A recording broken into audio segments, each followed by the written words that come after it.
అడ్వెంట్లోని 3వ ఆదివారం కొరకు ఏర్పాటు చేయబడినటువంటి పాఠము పాత నిబంధన గ్రంథము నుండి యెషయా రాసిన గ్రంథము 61వ అధ్యాయము 1 నుంచి 3 వచనాలు 10-11 వచనములు ఈరోజు మన పాఠముగా మనం ధ్యానించుకుందాం. మన తండ్రి అయిన దేవుని నుండి ప్రభువైన యేసుక్రీస్తు నుండి కృపయు సమాధానమును మీ అందరికీ కలుగునుగాక. ఆమేన్. ప్రియమైన దేవుని సంగమా, మనం ఇంతకు మునుపే మన పాఠమును చదువుకుని ఉన్నాం, దానిని ఆలకించున్నాం. ఈ యెషయా రాసినటువంటి 61వ అధ్యాయము 1 నుండి 3 వచనాలు 10 నుండి 11 వచనములు ఈ అడ్వెంట్ కాలంలోని 3వ ఆదివారం కొరకు ఏర్పాటు చేయబడి ఉన్నాయి. వాటి ప్రాముఖ్యతను మనము తెలుసుకుందాం, పరిశీలిద్దాం, నేర్చుకుందాం. యాక్చువల్గా 58వ అధ్యాయము నుండి 66వ అధ్యాయము వరకు యెషయా గ్రంథంలో ఇశ్రాయేలు యొక్క అద్భుతమైనటువంటి భవిష్యత్తును గూర్చిన ప్రవచనాలు ఎన్నో పొందుపరచబడి ఉన్నాయి. ప్రత్యేకంగా మన పాఠము విషయానికి వచ్చేటప్పటికే మెస్సయ్య యొక్క ఆగమనాన్ని మన పాఠము తెలియచేస్తూ ఉంది. మన పాఠములో దేవుడు దావీదు సొలొమోను యొక్క భూ సంబంధమైన రాజ్యాన్ని పునరుద్ధరిస్తానని కానీ, లేదా తాను మరి ఒక క్రొత్త రాజ్యాన్ని స్థాపించటం ఆయన చిత్తము కాదని తెలియచేస్తూ, దేవుడు చేయబోతున్న ఒక గొప్ప పనిని గురించి చెప్తూ, ఆ పని యొక్క ప్రత్యేకతను కానీ, ఆ ప్రత్యేకత ఇశ్రాయేలీయుల యొక్క వారు ఉంటున్నటువంటి అప్పటి ప్రస్తుత పరిస్థితికి, అలాగే ప్రజలందరికీ ఏ విధంగా వర్తించబోతూ ఉందో ప్రవక్త అయిన యెషయా బహుస్పష్టముగా తెలియచేస్తూ ఉన్నాడు. కాబట్టి ఆ ప్రత్యేకతను గూర్చి ఈరోజు దేవుని బిడ్డలుగా మనమందరము ఆ అంతఃకరణతో ఆలోచిద్దాం. 61 నుంచి 1 నుండి 3 వచనాలను చదువుకుందాం. ప్రభువు యెహోవా ఆత్మ నా మీదకు వచ్చినది, దీనులకు సువర్తమానము ప్రకటించుటకు యెహోవా నన్ను అభిషేకించును. నలిగిన హృదయము గల వారిని దృఢపరచుటకును, చెరలోనున్న వారికి విడుదలను, బంధింపబడిన వారికి విముక్తిని ప్రకటించుటకును, యెహోవా హితవత్సరమును, మన దేవుని ప్రతిదండన దినమును ప్రకటించుటకును, దుఃఖాక్రాంతులందరినీ ఓదార్చుటకును, సియోనులో దుఃఖించు వారికి ఉల్లాస వస్త్రములు ధరింపచేయుటకును, బూడిదకు ప్రతిగా పూదండను, దుఃఖమునకు ప్రతిగా ఆనంద తైలమును, భారభరితమైన ఆత్మకు ప్రతిగా స్తుతి వస్త్రమును వారికిచ్చుటకు ఆయన నన్ను పంపియున్నాడని యెషయా స్పష్టంగా తెలియచేస్తూ ఉన్నాడు. ఈ ప్రవక్త అయిన యెషయా చెరలో ఉన్నటువంటి ఇశ్రాయేలీయుల దగ్గరకు వస్తూ, ప్రభువగు యెహోవా ఆత్మ నా మీదకు వచ్చినది, దీనులకు సువర్తమానము ప్రకటించుటకు యెహోవా నన్ను అభిషేకించున్నాడని తెలియచేస్తూ ఉన్నాడు. ఈ మాటలు చెరలో ఉన్న వారికి ఎంతో ఆదరణను కలుగచేసి ఉండొచ్చు. వాళ్ళ ఈ మాటలను ఏ విధముగా అర్థం చేసుకుని ఉంటారో ఆలోచించండి.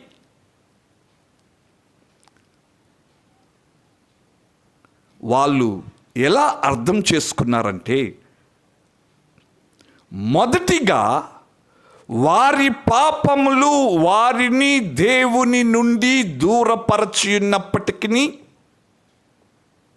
దేవుడు వారిని విడిచిపెట్టలేదు. తన ప్రవక్తను మా దగ్గరకు పంపియున్నాడు అని వారు అర్థం చేసుకున్నారు. రెండవదిగా, సువర్తమానమును ప్రకటించుటకు యెహోవా నన్ను అభిషేకించున్నాడని ప్రవక్త చెప్తూ ఉన్నాడు కదా. అంటే ఒక సువర్తమానమును మీకు చెప్పటానికి దేవుడు నన్ను మీ దగ్గరకు పంపి ఉన్నాడని ప్రవక్త చెప్తూ ఉన్నాడు. ఆ సువర్తమానము ఏమిటి అంటే, ఆ రోజు ప్రజలు ప్రవక్త ఇలా చెప్పినప్పుడు దగ్గరకు వచ్చి, అయ్యా ఆ సువర్తమానం ఏంటి అని అడిగి ఉండొచ్చు కదా.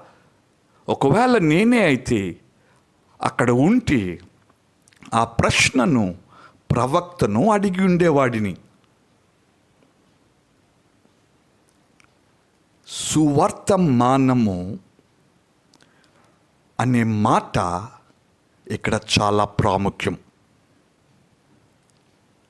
ఇశ్రాయేలీయులు ఆ రోజు చెరలో ఉంటున్నప్పటి పరిస్థితికి ఈ మాట వారికి ఎంతో ఆదరణను కలుగు చేసి ఉండొచ్చు.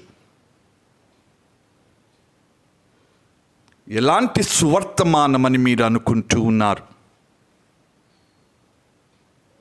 అసలు హీబ్రూలో సువర్తమానము అనే మాటకు అక్కడ వాడబడినటువంటి మాట ఏమిటని మీరు అనుకుంటూ ఉన్నారు?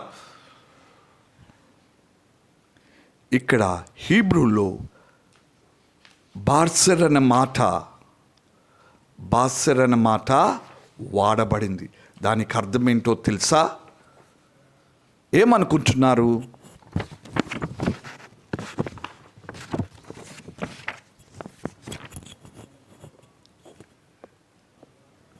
అణిచివేతదారునిపై విజయము అని ఆ మాట స్పష్టముగా తెలియచేస్తూ ఉంది. అంటే యెహోవా తన ప్రజలకు తీసుకొచ్చే విజయాన్ని సూచించటానికి పాత నిబంధనలో ఈ బాసెర్ అనే మాట చాలా చోట్ల వాడబడింది. అంటే ఈ వచనాలలో యెహోవా వారికి తీసుకొచ్చే విజయము వాళ్లకు రెండు రకాలుగా ప్రవచింపబడిందని మనం అర్థం చేసుకోవలసినాం. ఒకటి, వాళ్ళుంటున్నప్పటి వాస్తవ పరిస్థితికి సంబంధించినది. దేవుడు వారి చెర నుంచి వారిని ఆయనే విడిపించబోతున్నాడనేది తెలియచేస్తూ ఉన్నాడు. ఉదాహరణకు, విస్తారమైన సైన్యమును కానీ ఆయుధాలను కానీ సంపత్తిని కలిగినటువంటి ఐగుప్తుపై ఆయన ఎలాంటి సైనిక చర్యను తీసుకుని ఉన్నాడో వాళ్ళకి తెలుసు. అలాంటి సైనిక చర్యను గురించే ఇక్కడ దేవుడు మాట్లాడుతూ రాబోతున్నటువంటి విజయమును గూర్చిన వర్తమానాన్ని వారికి తెలియచేస్తూ ఉన్నాడు. చెర నుండి వారికి విడుదలను, వారి వాగ్దాన దేశమైన ఇశ్రాయేలుకు తిరిగి వెళ్ళుదరని నిశ్చయతను వారికి ఆయనే కలుగ చేస్తూ ఉన్నాడు. రెండవదిగా, పాపమును గూర్చిన విడుదలను గూర్చి ఇక్కడ ప్రవక్త మాట్లాడుతున్నాడు. అందుకే యెషయా 59:2 మనం చూసినట్లయితే, మీ దోషములు మీకును దేవునికిని అర్థముగా వచ్చును, మీ పాపములు మీకు ఆయన ముఖమును మరుగు చేసెను. అలాగే యెషయా 60:2 చూసినట్లయితే, భూమిని చీకటి కమ్ముచున్నది, కటిక చీకటి జనములను కమ్ముచున్నదని ప్రవక్త తెలియచేస్తూ ఉన్నాడు. కాబట్టి పాపమును బట్టి మరుగు చేయబడిన దేవుని ముఖమును ఆయనే బహిరంగపరచబోచున్నాడని, చీకటి మీద వెలుగును ఆయనే ప్రకాశింప చేయబోతున్నాడని ఆయన తన ప్రవక్త ద్వారా తెలియచేస్తూ ఉన్నాడు. దేవుని ముఖమును వెల్లడి చేసినది, చీకటి మీద వెలుగును ప్రకాశింప చేసినది ఆయన కుమారుడైన క్రీస్తు అని మనం చెప్పచ్చు. ఎందుకనంటే మన పాఠములోని ఈ ప్రవచనాలు లేదా విషయాలు 600 సంవత్సరాల తరువాత దేవుని కుమారుడైన యేసు తాను భూమి మీదకు వచ్చిన తరువాత ఒకరోజు తాను పెరిగిన నజరేతునకు వచ్చి తన వాడుక చొప్పున విశ్రాంతి దినమందు సమాజ మందిరమునకు వెళ్ళి చదువుటకై ఆయన నిలుచుండగా ప్రవక్త అయిన యెషయా గ్రంథము ఆయన చేతికి ఇయ్యబడెను. ఆయన గ్రంథమును విప్పగా, ప్రభువు ఆత్మ నా మీదున్నది, బీదలకు సువార్త ప్రకటించుటకై ఆయన నన్ను అభిషేకించును, చెరలోనున్న వారికి విడుదలను, గ్రుడ్డి వారికి చూపును కలుగునని ప్రకటించుటకును, నలిగిన వారిని విడిపించుటకును, ప్రభువు హితవత్సరము ప్రకటించుటకును ఆయన నన్ను పంపియున్నాడని వ్రాయబడిన చోటు ఆయనకు దొరికెను. ఆయన గ్రంథమును చుట్టి పరిచారకునికి ఇచ్చి కూర్చుండెను. సమాజ మందిరములోనున్న వారందరూ కూడా ఆయనను తేరి చూడగా ఆయన, నేడు మీ వినికిడిలో ఈ లేఖనము నెరవేరినదని వారితో చెప్పసాగినని వ్రాయబడి ఉన్నది. అంటే ఈ ప్రవచనము క్రీస్తుకు కూడా సంబంధించినదని మనం తెలియచేయచ్చు. ఈ వచనాల ద్వారా దేవుడు తాను ప్రజల జీవితాలను మార్చబోతున్నాననేది విషయాన్ని చాలా స్పష్టముగా తెలియచేస్తూ ఉన్నాడు. క్లియర్ కదండి? ఆయన ప్రజల జీవితాలను ఏ విధంగా మార్చబోతూ ఉన్నాడో మనం ఇప్పుడు చూద్దాం. మొదటి మాటగా, ఆయన నలిగిన వారిని దృఢపరచుటకు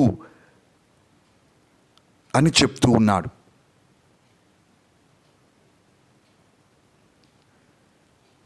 నలిగిన వారు అనే మాటకు అర్థాన్ని మనం చూసినట్లయితే, అనిశ్చితిని బట్టి నెమ్మదిని కలిగి ఉండని వాడని అర్థం. అంటే ఆశను కోల్పోయిన వాడు అని అర్థం. అవునా? ఇంకా ఈ మాటకు అర్థం ఏమై ఉండొచ్చు అని మీరు అనుకుంటున్నారు? బాధను బట్టి కానీ, అంటే పాపమును బట్టి వారు కోల్పోయిన స్థితిని జ్ఞాపకం చేసుకుంటూ బాధపడుతూ ఉన్నవారని అర్థం. ఇంకా తమ పాపమును బట్టి, శిక్షలో ఉండుటను బట్టి సిగ్గుపడుతూ బాధపడుతూ ఉండటం అని అర్థం. ఆశ లేక నిస్సహాయమైన స్థితిలో నలుగుతూ ఉండటం ఎంత కష్టమో మీకు తెలుసా? మరి ఇక్కడ ప్రత్యేకంగా దేవుడు వాడిన మాట నలిగిన వారిని దృఢపరచుటకు అని ఆయన చెప్తూ ఉన్నాడు. మనమైతే సాధారణంగా నలిగిన హృదయులను వారికి ఆదరణను కలుగు చేయటకు లేదా ఓదార్పు కలుగు చేయటానికి అని చెప్పి ఉంటాం. ప్రత్యేకంగా హీబ్రూలో ఇక్కడ వాడబడినటువంటి వర్బ్ని అంటే క్రియను గమనిద్దాం. అదేం చెప్తుందంటే bind up the broken hearted అంటుంది. అంటే విరిగి నలిగిన హృదయమును కట్టటం అనే చెప్తూ ఉంది. బైండింగ్ అప్ అంటే సాధారణమైన ఓదార్పుకు మించినదండి. అంటే అది ఒక శస్త్రచికిత్స లాంటిది.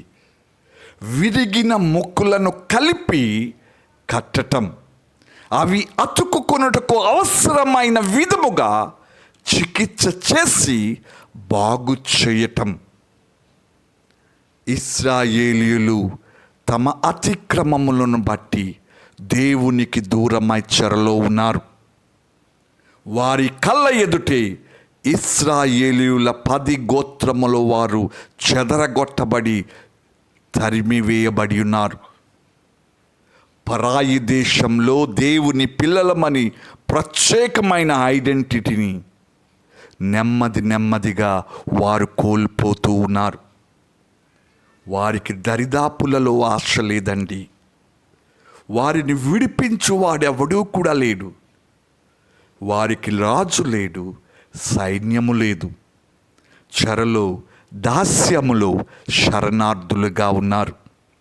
నలిగి ఆశను కోల్పోయిన వీరికి దేవుడు ఆశను కలుగు చేస్తూ ఉన్నాడు. అట్లే నరులందరికీ కూడా దేవుడు యేసు క్రీస్తు ద్వారా ఆశను కలుగు చేస్తూ ఉన్నాడు. క్రీస్తు ద్వారా ఆ నష్టాన్ని సరిచేయటానికి, దుఃఖానికి గల కారణాన్ని శాశ్వతంగా తొలగించుదనని ఆయన ఈ మాటల ద్వారా వారికి తెలియచేస్తూ ఉన్నాడు. అలాగే చెరలోనున్న వారికి విడుదలను దేవుడు ప్రకటించుచున్నాడు కదా. చాలా సంవత్సరములు చెరలోనున్న వారికి వాళ్ళ పరిస్థితి ఒకవేళ ఆలోచించండి. ఇప్పుడు చాలామంది పాస్టర్స్ ప్రిజన్ మినిస్ట్రీ చేస్తూ ఉంటారు. అంటే చెరలో, ఖైదులో శిక్ష అనుభవిస్తున్నటువంటి ఖైదీల దగ్గరకు వెళ్ళి దేవుని సువార్తను ప్రకటిస్తూ ఉంటారు.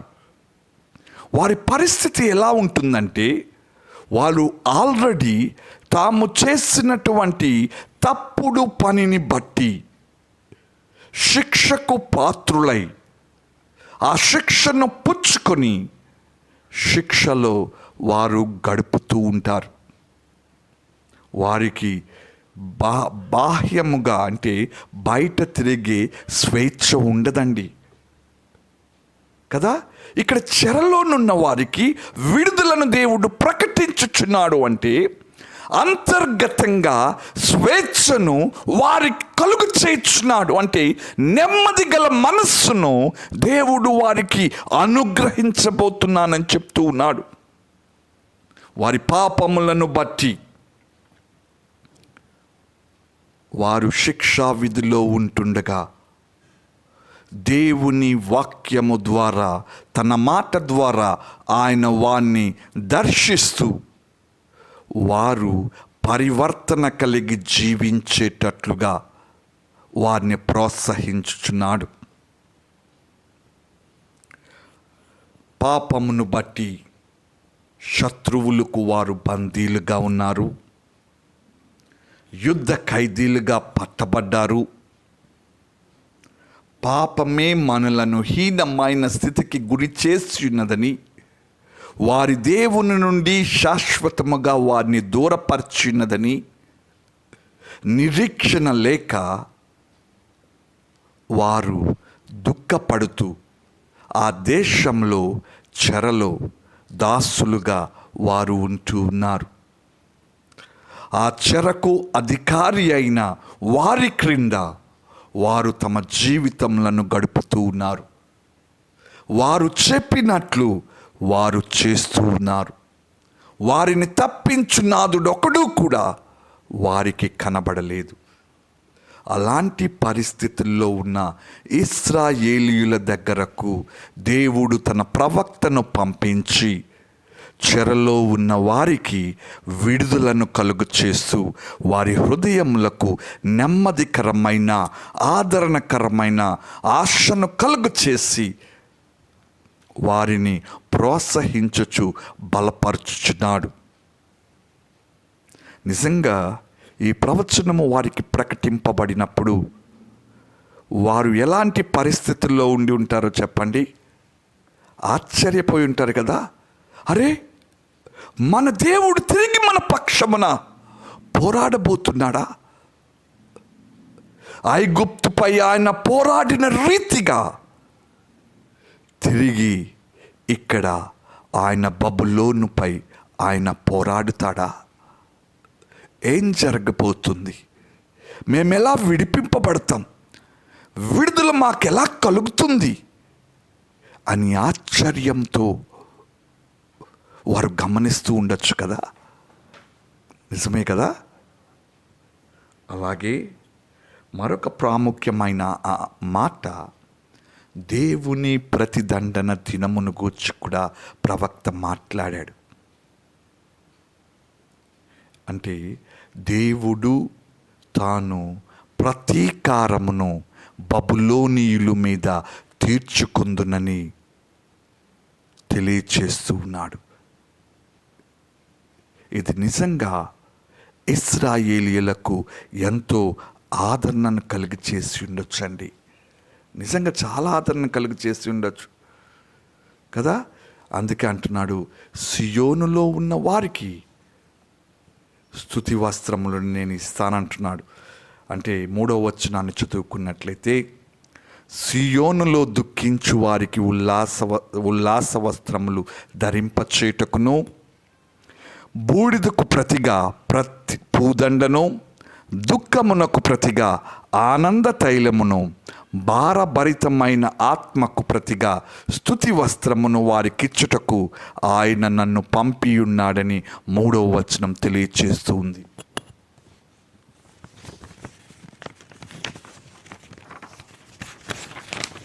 ఈ మాటకు అర్థం ఏమనుకుందాం? బబులోనీయులు ఇశ్రాయేలీయులను జయించిన తరువాత బలహీనులను, ముసలి వారిని, రోగులను, పనికిన రాని వారిని అందరినీ సియోనులో విడిచిపెట్టి బలిష్ఠులను, ఆరోగ్యవంతులను, తమకు నచ్చిన వారిని, పనికొచ్చే వారిని యుద్ధ ఖైదీలుగా తమతో పాటు బబులోనుకు తీసుకువెళ్ళి ఉన్నారు. సియోనులో నిలిచియున్న వారి పరిస్థితి కానీ, బబులోనులో చెరలో ఉన్న వారి పరిస్థితి కానీ ఒక్కసారి ఆలోచించండి. కుటుంబాలకు దూరమైన ప్రజలు, అలాగే సియోనులో నిలిచి ఉండిన వారు ఆదరణ లేక తమ స్వదేశంలోనే పరాయి దేశస్థులుగా జీవిస్తూ ఉన్నారు. వారి ఆశ అయిన దేశము పాడు చేయబడింది. పవిత్రము, పరిశుద్ధమన్న వారి మందిరము నేల కూలింది. పాపమే దీనంతటికి కారణమని వారు తెలుసుకొని ఆ పాప శిక్షను బట్టి వారు దుఃఖించుచు బాధపడుతూ ఉన్న వారి పరిస్థితిని ఈ వచనము బహుస్పష్టముగా తెలియచేస్తుంది. ప్రవక్త వారి భారభరితమైనటువంటి పరిస్థితి మారబోతుందని ఈ వచనము ద్వారా, ఈ ప్రవచనము ద్వారా తెలియచేస్తున్నాడు. ప్రియమైన దేవుని సంగమా, ఈరోజు మనము కూడా ఎన్నో కష్టాలతో ఉంటున్నాం కదా, ఇబ్బందులతో ఉంటూ ఉన్నాం. ఓటమి, వైఫల్యము మన జీవితాలలో, మన జీవితాలు విరిగి ఉన్నాయి. మన ప్రియమైన వారు చనిపోయి ఉండొచ్చు. మనకిష్టమైన వారు మనలను ద్వేషిస్తూ ఉండొచ్చు. లేదా మనము ప్రేమించేవారు మనకు దూరంగా వెళ్ళిపోయి ఉండొచ్చు. ఆదరించేవాడు లేడు, మాట్లాడేవాళ్ళు లేరు. ఎటు చూసినను వైఫల్యమునే మనము చూస్తూ ఉండొచ్చు. మన జీవితాలు ఇతరుల చేత నియంత్రింపబడుతూ ఉండొచ్చు. మన జీవిత భాగస్వామి కానీ, తల్లిదండ్రుల ప్రేమ లేని వైఖరి కానీ, కుటుంబ సభ్యుల ప్రేమ లేని వైఖరి కానీ మనలను ఎంతగానో ఇబ్బందులకు గురి చేస్తూ ఉండొచ్చు. విమర్శలతో బ్రతుకును మనము గడుపుతూ ఉండొచ్చు. ఏడుపు ఏడుపు ఏడుపు, ఎటు చూచినను శోకమే. మనుషుల ముందు ఏడవలేక ఒంటరిగా ఏడుస్తూ ఉన్నాం. మన జీవితాలలోని పాపమును బట్టి ఈర్ష్య, అసూయ, ద్వేషము, కోపము, క్రోధము, అహంకారము, కామము, అసూయ ఇవన్నీ కూడా నిండి ఉన్నాయి. జీవిత చరమాంకంలో మరణాన్ని మనం చూస్తూ ఉన్నాం. ఎటు చూచినను చీకటి, కాదలలేని, త్రోసివేయలేని వాస్తవం అది. ఇలా ఎందుకు అవుతుందో తెలుసా? మన సొంత పాపాలు, మన అపరాధాలు వీటన్నిటికీ కారణమండి. ఈరోజు నీ పరిస్థితి ఇలా ఉండాలని ప్రభు కోరుకోవటం లేదు. దేవుడు తన ప్రజల జీవితాలను మార్చివేయుదునని ఆయన తన ప్రవక్త ద్వారా చెరలో ఉన్న ఇశ్రాయేలీయులకు కబురు పెట్టి ఉన్నాడు. ఈ అడ్వెంట్ 3వ ఆదివారమును కూడా ఆయన నీతో మాట్లాడుతున్నాడు. నలిగిన హృదయమును ఆయనే కట్టుదునని నీతో చెప్తూ ఉన్నాడు. నీ గాయములను కట్టి, పగిలిన నీ హృదయమును అతికించి, తిరిగి దానిని పూర్వస్థితికి తీసుకువచ్చుదునని వాగ్దానము చేయుచున్నాడు. ప్రియమైన దేవుని బిడ్డ, చెరలో ఉన్నాం. పాపమనే చెరలో బంధింపబడి ఉన్నాం. కఠినుడు, క్రూరుడైనటువంటి అపవాది నియంత్రణలో మన జీవితాలున్నాయి. స్వేచ్ఛ లేని జీవితము, ఓదార్పు లేని జీవితము, కష్టము, కనికరము లేని జీవితము. దేవుడు ఇక్కడ నీకు వాగ్దానము చేస్తున్నదేంటో తెలుసా? ఆయన నీ పక్షమున యుద్ధము చేయుటకు తిరిగి రాబోతూ ఉన్నాడు. నమ్ము విశ్వాసి, నీ పక్షమున ఈరోజు నిన్ను విడిపించుటకు, నీ స్థితిని మార్చటానికి నీ ప్రభువైన యేసు రాబోతున్నాడు. ఆయన నీ పరిస్థితిని మారుస్తాడు, నీ స్థితిని మెరుగు చేస్తాడు, నీ గాయమును ఆయన కడతాడు. అంతరంగములో నెమ్మదిని ఆయనే నీకు దయచేస్తానని వాగ్దానం చేస్తున్నాడు. స్వస్థపరచు దేవుని క్షమాపణను ఈ సందేశము ద్వారా దేవుడు వారికి ఇస్తూ ఉన్నాడు. నేడును మనకు ఆయన కుమారుడైన క్రీస్తు ద్వారా ప్రకటిస్తూ ఉన్నాడు, తన సేవకులైన వారి ద్వారా. క్షమాపణ సందేశముతో దేవుడు నీకు ఓదార్పునిచ్చుటకు ఆశపడుతూ ఉన్నాడు. చెడు నడతలను బట్టి చెరలో ఉన్న వారికి విడుదలను ఈరోజు ప్రకటిస్తూ ఉన్నాడు. మానవుల జీవితాలపై ఉన్న సాతాను యొక్క నియంత్రణను ఆయన విచ్ఛిన్నము చేసినాడు. ఆయన సందేశము పాపము, నరకము, మరణము నుండి అద్భుతమైన విజయమును ప్రకటిస్తుంది. ఆలకించవా? రెండవ అంశం ఏంటంటే, మన జీవితములను మార్చిన ఆయన కృపా సందేశము మనలను కృతజ్ఞత చూపే బిడ్డలుగా మార్చివేయాలని దేవుడు ఆశపడుతూ ఉన్నాడు. అది ఎలాగో 10-11 వచనాలలో మనం చదువుకుందాం.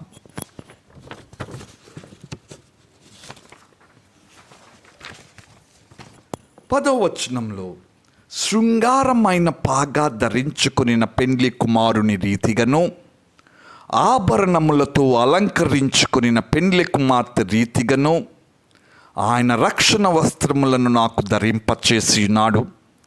నీతి అను పైబట్టను నాకు ధరింపచేసినాడు. కాగా యెహోవాను బట్టి మహదానందంతో నేను ఆనందించుచున్నాను. నా దేవుని బట్టి నా ఆత్మ ఉల్లసించుచున్నది అని చెప్తూ ఉంది. పాపమును బట్టి దేవుడు వారి స్థితిని ఎలా మార్చబోతున్నాడో ఈ వచనాలు చాలా స్పష్టంగా తెలియచేస్తున్నాయండి. సంతోషమే లేని వారి స్థితి సంతోషమునకు దేవుడు మార్చబోతున్నాడు. వారి కన్నీళ్లను తుడిచి నవ్వుని వారి ముఖముల మీదకి తిరిగి రాత్రి తేబోతూ ఉన్నాడు. కష్టములో ధరించుకుని వస్త్రములిక లేవు. సంతోషకరమైన వస్త్రములను ధరింపచేయబోచున్నాడు. ఆయన ధరింపచేస్తున్నాడు మీకు. ఆయన మిమ్మల్ని క్షమించున్నాడండి. ఆ మాటకు అర్థమేంటో తెలుసా? ఆయన ఎదుట మీరు నిలబడుటకు ఆయన మిమ్మలను అనుమతించున్నాడండి. మిమ్మలను చేర్చుకొని ఉన్నాడు. అర్హతను కలుగు చేసినాడు. తన స్వకీయ సంపాద్యముగా, తన ప్రత్యేకమైన సొత్తుగా అంగీకరించినాడు అనే విషయాన్ని అర్థమయ్యే రీతిలో ప్రవక్త ద్వారా మీకు తెలియచేస్తూ ఉన్నాడు దేవుడు. ప్రియమైన దేవుని బిడ్డ, ప్రవక్త ఈ విషయాన్ని ఇశ్రాయేలీయులకు తెలియచేస్తూ చాలా చక్కటి ఉదాహరణను ఉపయోగించినాడు. అదేంటంటే, భూమి మొలకను మొలిపించినట్లుగాను, తోటలో విత్తబడిన వాటిని అది మొలిపించినట్లుగాను, నిత్యముగా సమస్త జనముల ఎదుట ప్రభువగు యెహోవా నీతిని స్తోత్రమును ఉజ్జీవింపచేయును. యెహోవా తన్ను మహిమపరచుకున్నట్లు నీతి అను మస్తకి వృక్షములనియు, యెహోవా నాటిన చెట్లనియు వారికి పేరు పెట్టబడును అని తెలియచేస్తున్నాడు. మొక్కలు నాటబడినప్పుడు వాటి నుండి ఫలములను మనం ఎదురు చూస్తాం కదా, అది సాధారణం. ఆ విధముగానే దేవుని నుండి దీవెనలను పుచ్చుకున్నటువంటి ప్రతి ఒక్కరు కూడా నీతిలోనూ స్తోత్రములోనూ పుష్పించుట సాధారణమని ఈ వచనం తెలియచేస్తూ ఉంది. ఎందుకంటే దేవుడు వారి స్థితిని మార్చి వారికి తిరిగి గౌరవాన్ని కలుగచేసినాడు. అంటే ఇతరులు వారిని చూచి వీరు ప్రత్యేకమైన వారని వారు చెప్పాలని దేవుని ఉద్దేశము. కాబట్టి మనము దేవుని పట్ల కృతజ్ఞతతో స్పందిద్దాం. ఇతరుల ఎదుట మన దేవుని నీతిని కానీ మన దేవునిని కానీ మనం ప్రశంసింపవలసినాం. దేవునిని గూర్చి సాక్ష్యం ఇవ్వవలసినామండి. నిజంగానే. ఎందుకంటే దేవుడు చేసిన విమోచనను, దేవుడు నన్ను రక్షించాడని చాలా సులభంగా చెప్పేస్తాం. కానీ నలిగిన నీ హృదయమును ఆయన దృఢపరిచినాడు, బాగు చేసినాడు. ఉదాహరణ ఒకటి చెప్తాను. తలుపు సందులో చేపెట్టామనుకోండి, ఎవరైనా తలుపు వేస్తే అది నలిగిపోతుంది కదా, ఎంతో బాధ. అది రక్తం వస్తుంది, చాలా నొప్పిని కలుగు చేస్తుంది. అది తన పూర్వస్థితిని పోగొట్టుకుందండి. అంతటి గొప్ప వేదన బాధలో ఉన్నటువంటి మనలను ఆయన కుమారుడైన క్రీస్తు తాను తీసుకొని ఉన్నాడు. నీ పాపముల కొరకు, నా పాపముల కొరకు ఆయన సిలువపై మరణించినాడు. మనము ఆయనను విశ్వసిద్దాం, ఆయనను నమ్ముదాం, ఆయన బిడ్డలుగా ఆయనను గూర్చిన సాక్ష్యాన్ని ఇతరులకు ప్రకటిద్దాం. జనులందరి ఎదుట దేవుడు మనకు అనుగ్రహించిన క్రీస్తు యొక్క ఉచితమైన నీతిని ధరించుకొని దేవుని ఎదుటకు నిర్భయముగా ఆయనను స్తుతిస్తూ ఆయన సన్నిధానంలోనికి ఆయన బిడ్డలుగా ప్రవేశిద్దాం. అంతేనా? ఆయన మరొక మాట ఇక్కడ ఉంది, మంచి మాట. యెహోవా నాటిన వృక్షములన్నీ కదా వారికి పేరు పెట్టును.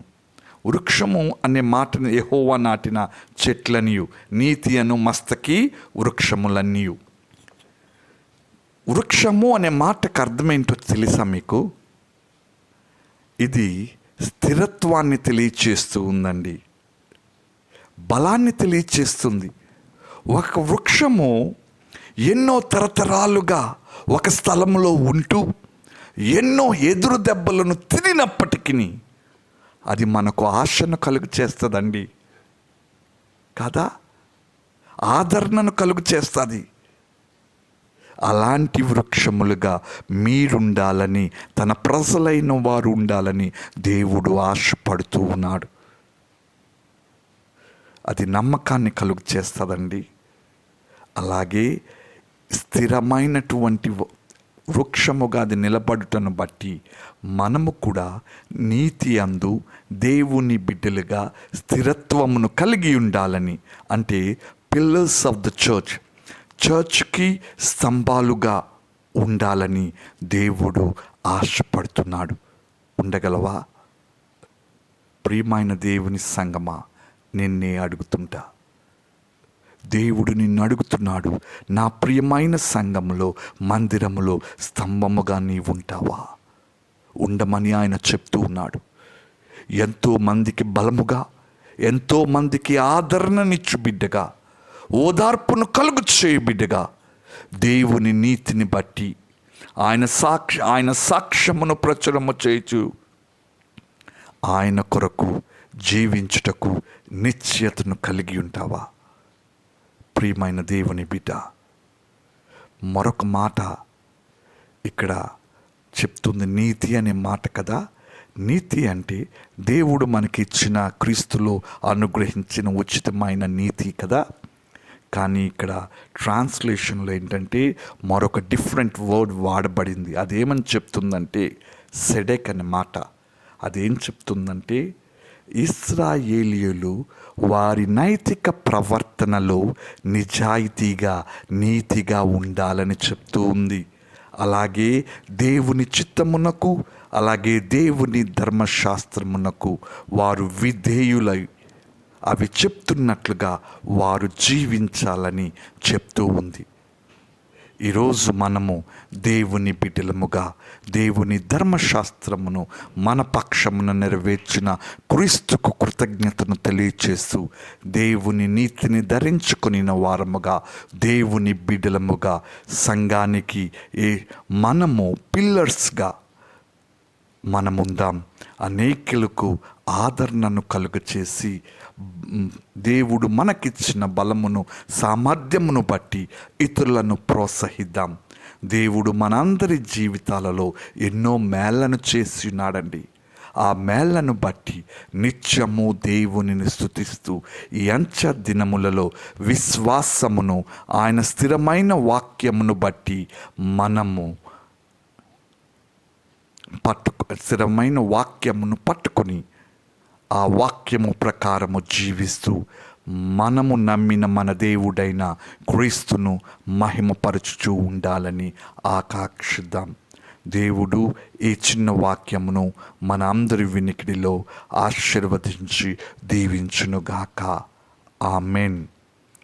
సమస్త జ్ఞానమునకు మించిన దేవుని సమాధానము మీ హృదయములకు, తలంపులకు కావలియుండునుగాక. ఆమెన్. ఈ ప్రసంగం మీకు నచ్చినట్లయితే దయచేసి ఈ ఛానల్కి సబ్స్క్రైబ్ అవ్వండి, లైక్ చేయండి, షేర్ చేయండి. అంత్య దినములలో అనేకులకు దేవుని వాక్యమును తీసుకువెళ్ళాలనే ఆశతో ఈ ఛానల్ని మొదలుపెట్టున్నాం. మా ఆకాంక్షలో మీరు కూడా భాగస్వామ్యులై మాతో పాటు సహకరించాలని మీ అందరినీ నేను కోరుతూ ఉన్నాను. May God bless you all. Amen.